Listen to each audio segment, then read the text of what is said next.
What's up? How you doing? Here we are. Beautiful day today. A little bit murky, but the temperature is just right. So we have a small project here. We got to put together a rake. They give you the instructions.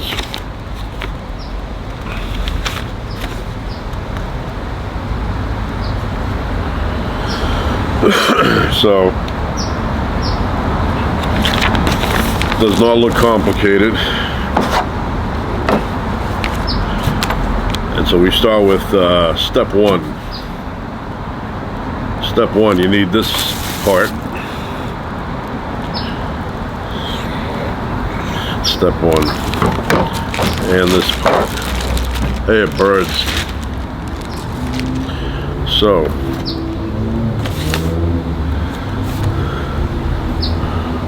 this goes here.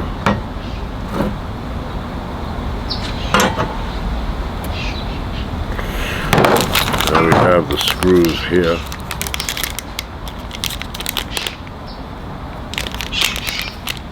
Oh, here they go. Little birds.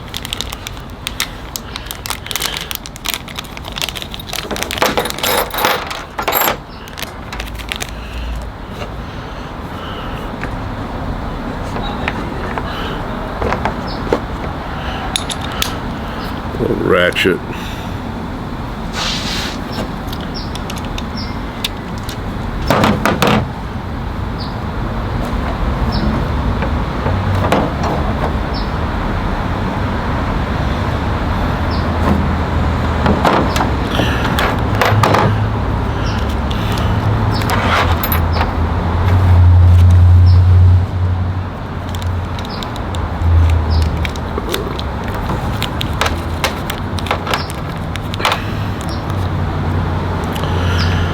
Very tiny.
All right, step one.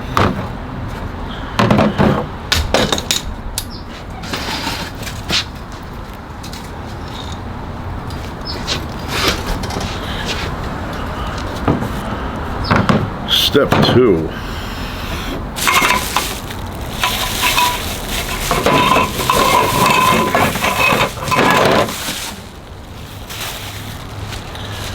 Step two is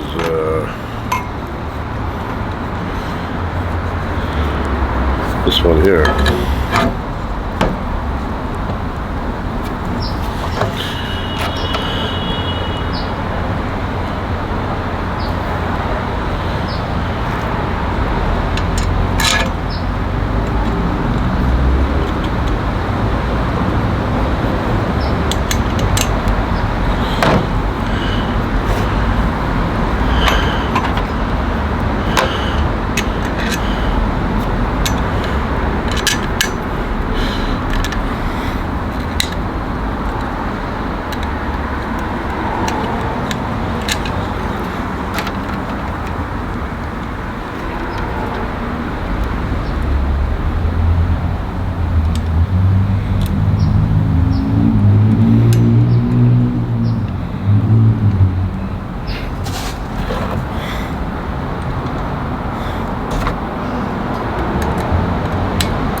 All right.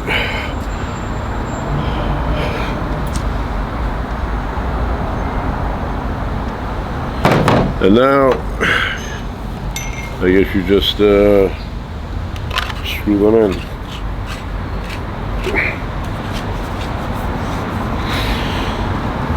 So I got this one that separates, because if I wanna go somewhere and I want to carry it in a bag or something, I can break it down.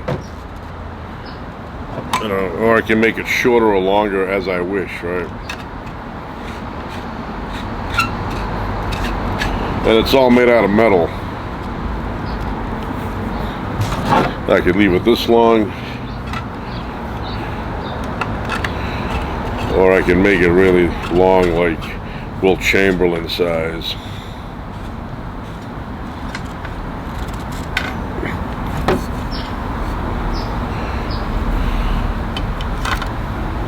That seems pretty long, huh? I don't know if I need it that long, but...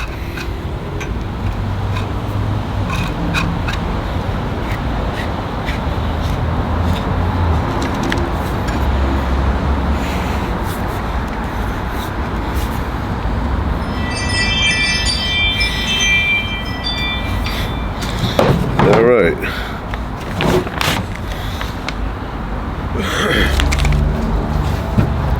All right, that's it.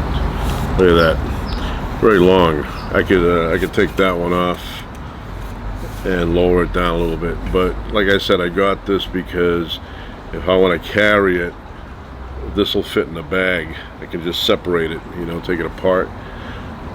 Where the other one I have is made out of wood, you can't separate that, right? Anyway, these come in handy, you never know.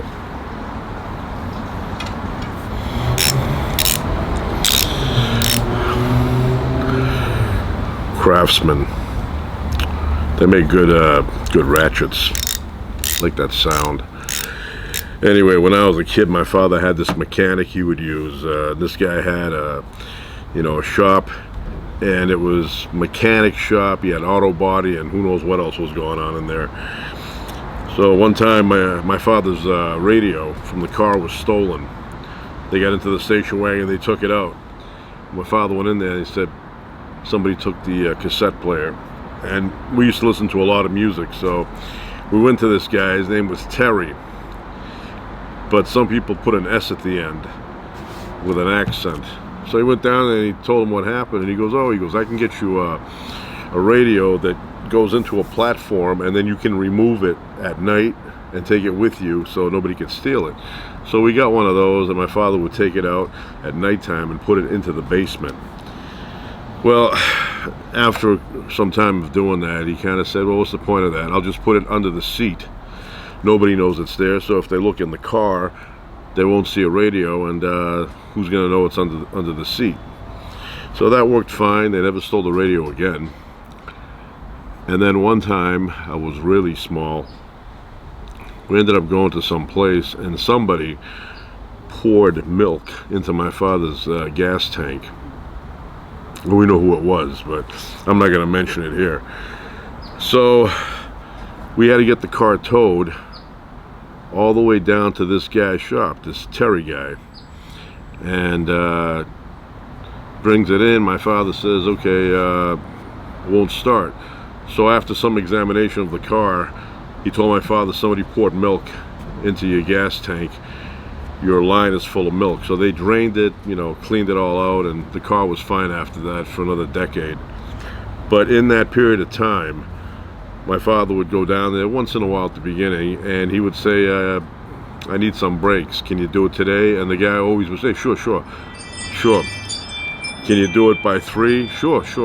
And none of that was ever true. You'd bring your car in that day, and it was never done on that day. It was always like 2 or 3 days later. He was always backed up, but he would always tell you, sure, I'll fix it right now, sure. So eventually my father stopped going there, and he found places that were a little bit faster. But that guy had a brother,